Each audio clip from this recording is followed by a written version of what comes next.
모든 것을 볼 때 현재 코스피는 저평가 영역에 상당히 저평가 영역에 들어섰다.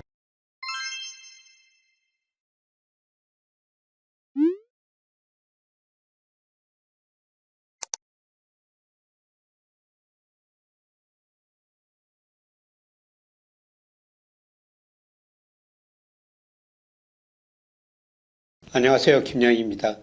제가 여러분한테 그 4분기 주가 오를 것이다. 특히 중후반에 오를 것이다. 구체적으로 한 11월, 12월쯤이라고 말씀을 드렸습니다. 그런데 4분기 들어가지고 지금 주가가 급락하고 있습니다. 특히 이스라엘 하마스 전쟁 영향으로 급락하고 있는데요. 그래서 4분기 주가가 오를 수 있다. 11월 주가가 오를 수 있다. 이런 말씀을 드려가지고 제가 다시 한번 경제지표로 점검해 보겠습니다. 그러나 제 견해는 바뀌지 않았다는 것을 말씀을 드리겠습니다. 우선 제가 장기적으로는 우리 코스피를 평가할 때 명목 GDP 가지고 평가합니다. 그래서 우리 코스피를 명목 GDP로 회귀 분석해 가지고 장기적으로 우리 코스피는 명목 GDP 성장률에 비해서 1%포인트 높습니다. 그런데 우리 명목 GDP가 아직 일본처럼 마이너스로 가는 시절은 아니라는 거죠. 제가 추정해 보니까 한 3.7% 정도는 최소한 5년은 성장할 수가 있다는 겁니다. 그래서 장기적으로 코스피 적정 수준은 계속 올라갈 수가 있다는 거죠. 그런데 실제 코스피는 가대평가하고 때로는 가수평가합니다. 2020년, 2021년은 제가 가대평가됐기 때문에 리스크 관리를 좀 하십시오. 이런 말씀을 드렸는데 작년 말 기준으로 우리 코스피가 명목 GDP를 24%나 저평가했었어요. 역사적으로 저평가 정도가 가장 심각한 정도입니다. 그리고 올해 제가 명목 GDP를 한 2.5% 성장할 것이다. 이게 결코 높은 수준 아닙니다. 실질 GDP 1.2%, 한국은 우리 정부에서 한 1.4% 정도 성장한다고 보는데요. 1.2%는 높은 수준이 아니고요. 나머지는 물가 상승률이라고 보시면 되겠습니다. 올해 2.5% 명목 GDP가 성장한다면요. 적정 주가 지수는 3,000이 약간 넘는다는 겁니다. 물론 지금 제가 당장 주가가 3,000 간다는 이야기는 아니고요. 그만큼 명목 GDP에 비해서 우리 주가가 현재 저평가되어 있다. 그런 말씀을 드리겠습니다. 그 다음에 유동성 측면에서는 제가 광의통화 M2에 비해서 우리 코스피 시가총액이 얼마나 높은가, 이거는 과거 평균을 기준으로 한대요. 평균에서 2로 벗어나면은 코스피가 가대평가됐다. 평균에서 밑으로 벗어나면은 가소평가됐다. 이런 말씀을 드리는데요. 근데 2021년 5월, 이때 코스피가 3,300 넘었을 때였죠. 이때는 과거 평균에 비해서 상당히 가대평가됐었어요. 그런데 작년 초월에 주가가 급락하면서 완전히 가소평가 영역에 들어섰죠. 그리고 오르다가 지금 다시 하락하고 있는데요. 저는 적어도 평균인 코스피 시가총액이 M2에 비해서 과거 평균 58%까지는 가야 된다는 겁니다. 지금 10월 들어서 주가가 급락하니까 이게 아마 52쯤 더 떨어졌을 것 같습니다. 이거는 한국은행에서 M2 통화지표를 좀 늦게 발표해서요. 8월까지 지표입니다만은 9월, 10월 주가가 떨어졌으니까 이게 더 밑으로 꺾여졌을 텐데요. 평균에 비해서 밑으로 많이 떨어졌다. 그래서 유동성에 비해서도 저평가됐다. 이렇게 볼 수가 있습니다. 그리고 제가 가장 월별로 중요하게 보는 게 일평균 수출 금액과 코스피예요. 상관계수가 거의 0.86, 물론 주가가 약간 선행합니다만 거의 같은 방향으로 움직입니다. 그래서 제가 이걸 보고 주가가 가대평가됐다, 가소평가됐다 이런 말씀을 드리는데요. 예를 들어서 2021년 4월에는 40% 정도 가대평가됐습니다. 그래서 그때 3,300에서 제가 2,200 간다 이런 말씀도 드린 적이 있었는데요. 그런데 그 이후로 주가가 급락했어요. 그런데 최근 보니까 일평균 수출 금액이 늘고 있지 않습니까? 지난 9월 달에 26억 달러였었고요. 그 다음에 10월도 1일에서 20일 데이터가 발표가 됐는데, 보니까 전년 동월 대비 8.6% 이 정도 증가하고 있습니다. 26억 달러 약간 좀 넘을 수도 있다는 것이죠. 이걸 가지고 평가해 보니까요. 지금 현재 주가가 2,300이라면 무려 16%나 저평가되어 있다는 겁니다. 일평균 수출에 비해서도 주가가 지나치게 저평가됐다. 그래서 제가 장기적으로 주가를 볼 때 명목 GDP, 월별로 볼 때는 유동성, M2, 그 다음에 일평균 수출 가지고 보는데요. 코스피가 지나치게 현재 저평가 영역에 있다. 이런 의미에서 저는 11월, 12월 주가가 다시 오를 수 있다. 이렇게 보고 있습니다. 최근에 금리가 많이 오르면서 주가도 하락하고 있는데요. 특히 미국 금리가 많이 올랐죠. 미국 10년 국채 수익률이 2007년 이후 처음으로 장중 5% 돌파했지 않습니까? 그러다 보니까 우리 금리도 물론 최근에 9월 물가 상승률도 예상보다 높았습니다만 금리도 오르고 있는데요. 저는 금리가 거의 정점 무렵에 있다고 보고 있습니다. 중장기적으로 볼 때 금리는 하락할 가능성이 높다. 제가 그렇게 보는 이유는요. 금리를 결정하는 가장 중요한 게 실질 GDP 성장률하고 그다음에 물가 상승률입니다. 우리 실질 GDP 성장률이 올해 1.4%, 뭐 내년에는 2% 안팎으로 증가할 텐데요. 최근에 그 OECD에서 발표한 것처럼 우리 잠재 성장이 2% 이하로 떨어지고 있다는 겁니다. 아마 2030년 정도 가면요. 금리가 우리 실질 GDP 잠재 성장률이 거의 1%대 접근할 거예요. GDP 성장률이 낮아지는데 금리가 올라갈 수 없다는 거죠. 근데 최근에 금리가 올라갔던 거는 물가 상승률 때문이었었어요. 그런데 물가 상승률이 아마 9월을 정점으로 10월, 11월 가면서 다시 떨어지리라 보고 있습니다. 아마 12월 가면은 3% 초반, 내년 들어가서는 저는 2% 중후반까지 떨어질 수 있다고 보고 있습니다. 금리를 결정하는 가장 중요한 경제 성장, 물가 상승률, 이러한 거 고려했을 때 금리가 여기서 올라갈 확률보다는 떨어질 확률이 높다는 겁니다. 그리고 아직도 우리 경제가 돈이 남아도는 경제예요. 아직도 저축이 투자보다 많습니다. 물론 중소기업들 굉장히 힘들죠. 그런데 지난 6월 말 현재 보니까요.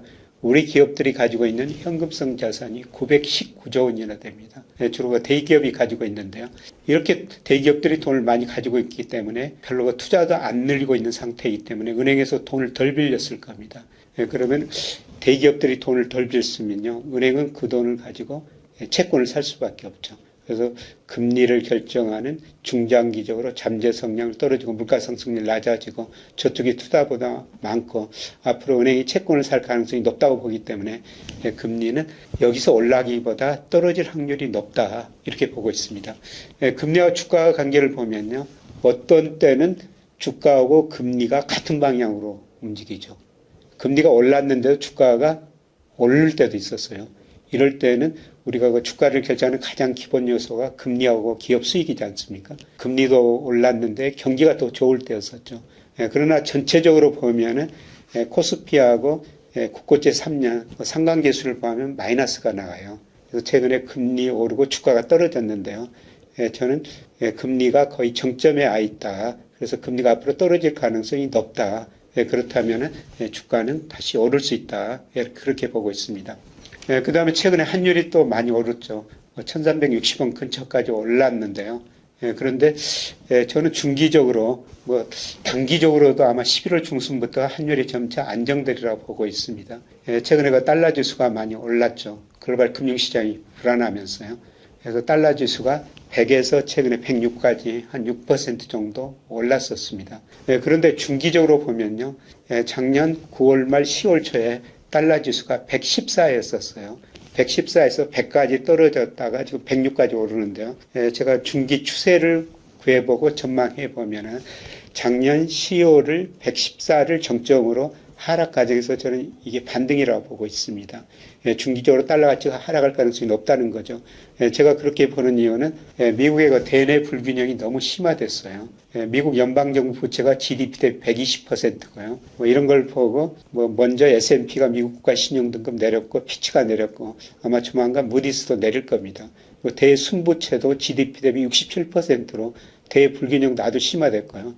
그 다음에 IMF가 2028년까지 그 세계 경제 전망을 해보는 거 보니까요. 미국 비중이 올해부터 2028년까지 계속 세계에서 축소라는 겁니다. 이때 달러 가치 오른 적이 없습니다. 정도의 문제지 달러 가치가 앞으로 중기적으로 하락할 거라는 겁니다. 당연히 우리나라 원달러 환율 가장 중요한 결정 요소는 미 달러 가치예요. 우리 미달러로 표시되니까요. 중기적으로 저는 당장 11월 중순부터 그런 현상이 나타나리라 보고 있는데요. 달러 가치 하락하고 원화 가치는 상대적으로 오를 수가 있다. 그리고 이안 달러, 한미 실질 금리 차 이런 것들이 환율에 영향을 미치는데요. 그렇게 악화되지는 않을 것 같습니다. 그리고 중요한 건 우리 경상수지인데요. 경상수지가 계속 흑자를 내고 있습니다. 그리고 중요한 거는 아마 10월부터는 4분기에는 수출이 증가하면서 무역수지가 흑자 날 가능성이 높아요.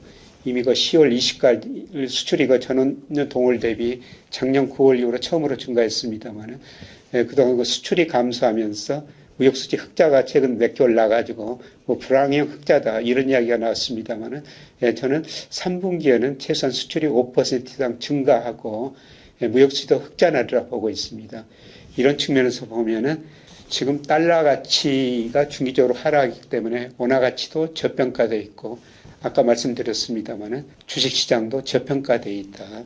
그러면 주식시장 저평가, 그 다음에 원화 가치 저평가 이걸 어떻게 해소하느냐? 저는 결국 애국인이 주식을 조만간 사리라 보고 있습니다. 물론 일부 애국인들은 수출 의존도가 높은 한국 경제가 세계 경제가 불안하면 제일 큰 타격을 받을 것이다. 비관적으로 보는 애국인도 있을 텐데요. 저처럼 한국 주가가 저평가됐다, 원화 가치가 저평가됐다 이렇게 보는 사람도 있을 거라는 겁니다. 이런 애국인들이 일부가 저는 11월부터 주식을 사리라고 보고 있습니다. 그래서 애국인이 주식 사면은 환율도 떨어지고 그 다음에 주가도 오를 수 있다 이렇게 보고 있습니다. 그리고 가장 중요한 게 경기예요. 제가 경기 흐름을 보면서 주가 지수도 판단하고 있는데요. 예를 들어서 OECD 선행지수가 2021년 5월에 정점을 쳤었죠. 우리나라 통계청의 선행지수는 2021년 6월에 정점을 쳤었어요. 그리고 이것들이 같이 떨어지면서 우리 주가도 급락했지 않습니까? 그런데 OECD 선행지수가 지난 2월에 저점을 쳤어요. 9월까지 계속 상승세를 유지하고 있습니다. 그리고 통계청의 선행지수는 4월에 저점을 쳤다가 7월까지 오르다 8월에 좀 주춤거렸는데요. 그런데 OECD 한국 선행지수가 우리 통계청의 선행지수에 1, 2개월 선행한다는 겁니다. 그러면은 우리 선행지수가 조만간 9월께 발표됩니다만은 올라 있을 거라는 겁니다. 그래서 선행지수가 올라갈 때는 주가도 떨어지지는 않을 거라는 겁니다. 단지 최근에 선행지수가 증가하고 있는데도 불구하고 주가가 떨어진 것은 그동안 이런 걸 기대하고 주가가 좀 빠른 속도로 올랐고요. 그 다음에 여기다가 우크라이나 전쟁이 있었고 거기다가 또 이스라엘 하마스 전쟁까지 오면서 굉장히 지금 불안한 소식들이 많이 나오고 있지 않습니까? 그래서 주가가 떨어졌는데 적정 수준보다 지금 지나치게 낮은 수준에 있다 이렇게 볼 수가 있겠습니다. 그리고 제가 추세를 한번 구해보면서요. 소위 통계 하나 기법입니다만 호드릭 프레스코트 필터라고 그러죠. 흔히들 H 필터라고 그러는데요. 제가 이 중기 추세선을 구하고 여기서 5%, 10% 2로 벗어나면은 주가가 좀 가대평가됐습니다.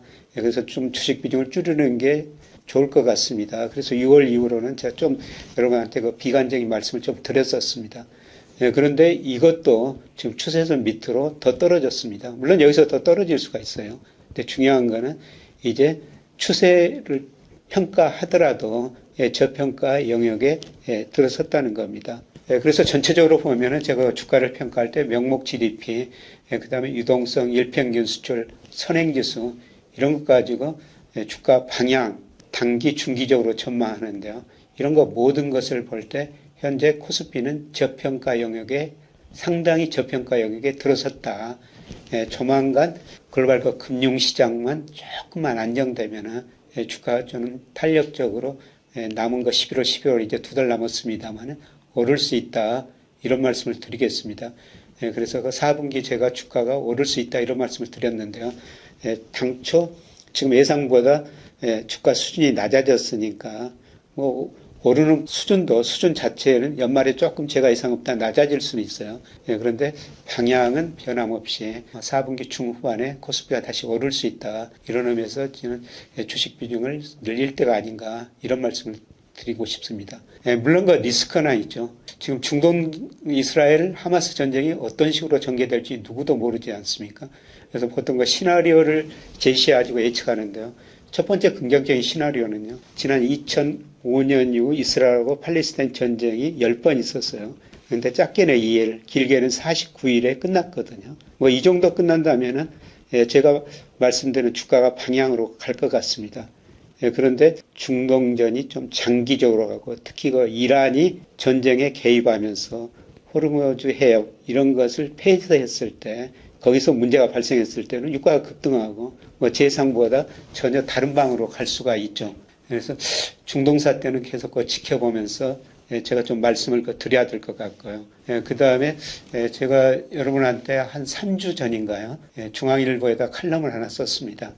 그때 미국 국채 수익률이 오르고 주가가 급락하고 미국 경제가 침체에 빠지고 미국 금리 낮아지고 그렇게 되면 달러도 약세에 갈 수 있다. 그런 거 칼럼을 써가지고 여러분한테 소개해 드린 적이 있었는데요. 그런데 제가 그때 그 주가 그림은 이거였었어요. 미국 10년 국채 수익률이 S&P 500이 19개월 정도 선행하거든요. 그래서 10년 국채 수익률을 오른쪽으로 19개월 이동시켜 버린 겁니다. 그러면 미국 주가가 많이 떨어지게 나오죠. 그래서 이게 맞고 미국 주가가 이 모델처럼 급락해 버린다면 아마 우리 주가도 제가 예상한 것과 다른 모습이 나타날 수가 있는데요. 하여튼 저 미국 경제도 좀 지켜봐야 될 것 같습니다. 그래서 가장 큰 리스크가 이 두 가지라고 보는데 이 두 가지가 지나치게만 확대되지 않는다면 저는 4분기 예상대로 주가가 다시 오를 수 있다. 이런 말씀을 드리고 싶습니다. 고맙습니다.